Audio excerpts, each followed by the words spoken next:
سابق وزیر ریلوے خواجہ سعد رفیق نے کہا ہے کہ نواز شریف کے بغض میں انہوں نے ریاست کی چولیں ہلا دیں، لیگی قائد کی نفرت میں ملک کو نقصان پہنچایا گیا۔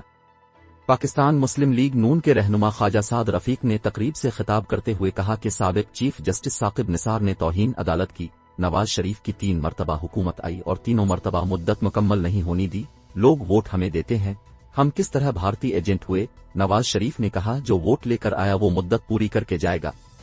اپوزیشن لیڈر پنجاب اسمبلی حمزہ شہباز کا کہنا تھا کہ نیا پاکستان بنانے والوں نے کہا تھا 1 کروڑ نوکریاں دیں گے، آج لاکھوں لوگ بے روزگار ہو کر گھروں میں بیٹھے ہیں، بجلی کا بل ادا کرنے کے لیے لوگوں کے پاس پیسے نہیں، لوگوں کے پاس نئے کپڑے بنانے کے لیے پیسے نہیں، گھروں میں فاقے ہیں، والدین کے پاس بچوں کا پیٹ بھرنے کے لیے پیسے نہیں، آج ہسپتالوں میں مریضوں کے لیے دوائیاں نہیں ہیں۔